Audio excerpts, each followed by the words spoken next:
Ngayong araw nga pala guys ay namili tayo ng mga halaman. Mga water plants nga pala to na ilalagay natin sa mga alagang isda. May mga bagong strain na naman ako na muli na natuklasan. Ito nga pala ang tinatawag na Red Eye Zebra Caramel. Mukhang madadagdagan na naman ata ang ating alaga.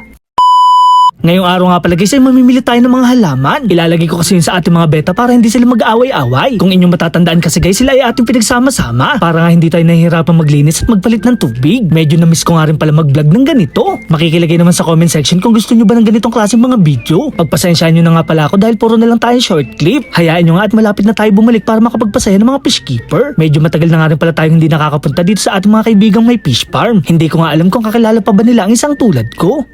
Char, magbabaka sakali nga ako dito kay Catalan Aquatic kung meron ba silang water plants. Eksakto naman ang punta ko dahil kakadeliver lang nito sa kanila. Mga sariwang halaman nga pala to na pwedeng ilagay sa inyong mga aquarium. Malaking tulong din pala to para magpalinaw ng inyong mga tubig. Ito nga pala ang tinatawag na Stricta. Kulay berde nga pala ang dahon nito na korting pahaba. Ito naman ang tinatawag na Camboba. Paborito nga pala tong halaman na kay gandang tingnan sa ilalim ng tubig. Ito naman ang tinatawag na Glandulosa. Ngayon ko nga lang to nakita kaya bibilihin ko na. Meron din ditong water wisteria. May kahawigan nga pala to sa oregano kaso lang maliliit ang kanyang dahon. Hindi na nga pala ako magkamayaw dito kung anong bibilihin ko. Kaya naman lahat ng water plants dito ay kukunin ko na. Nagkakahalaga lang naman to ng 15 pesos ang isa. Tamang-tama nga pala ang dating ko dahil meron ditong ibabalot ng mga Oscar fish. Mga albino nga pala sila na katulad ng dati nating mga alagang isda. Sa mga nagtatanong nga ay 150 pesos lang ang isang piraso. For shipment na nga pala to at i-deliver na lang. Nakakita nga rin pala ako ng mga betta fish. Kakapisa pa nga lang nila at ilang araw pa lang sila dito sa ibabaw ng mundo. Mga hapon nga pala to at napakaswerte niya dahil napakarami niyang napapisa. Sana nga ay mabuhay silang lahat dahil napakaganda pa naman ng kanilang mga parents. Nakakita naman tayo dito ng mga molly. Ngayon nga lang ako nakakita ng ganitong klaseng kulay. Ang tawag nga pala sa mga isdang to ay Red Eye Zebra Caramel. Ang isang piraso nga pala nito ay nagkakahalaga ng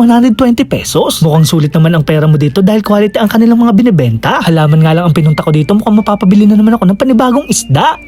Char, bukod nga pala sa mga molly at Oscar, meron pa silang iba ditong binibenta. May mga palakihin din ditong mga janitor fish. Meron nga rin silang tigda 2 pesong molly. Kaya naman guys, bumisita na rin kayo dito kay Catalan Aquatic. Pagkadating ko naman sa bahay, nilabas ko na yung mga halaman na ating mga pinamili. Dito ko nga pala ilalagay ito sa ating mga alagang betta fish. Halo-halong isda na nga pala ang nandito para masaya. Kaya nga pala ako bumili ng halaman para meron silang pagtaguan. May mga molly kasi tayo na nagbugan na ng pre at tinahabol ng mga betta fish. O diba guys, napakagandang pagmasdan. Mukhang komportable naman sila dito at nakakalangoy na sila ng maayos. Ikinukondisyon ko na rin pala ang mga lalaking beta para nga kapag nag-breed na tayo ay ready na sila. Muntik ko naman makalimutan lagyan ng halaman itong ating mga gapi. Mga full gold nga pala sila at nagbugad na sila ng mga fry. Medyo nakakalungkot lang dahil wala na ang isa nating breeder. May mga pusa kasi ditong naliligaw at kinakain ng ating mga isda. Malapit ko na nga rin palang ayusin itong aming likuran. Isa-set up ko na kasi itong mga natitira pa nating mga aquarium. Binabala ko na nga rin pala ditong maglagay ng koi fish. Naabandon na kasi itong ating ref tub at wala na tayong mailagay. So paano guys, hanggang dito na lang. Maraming salamat sa panonood.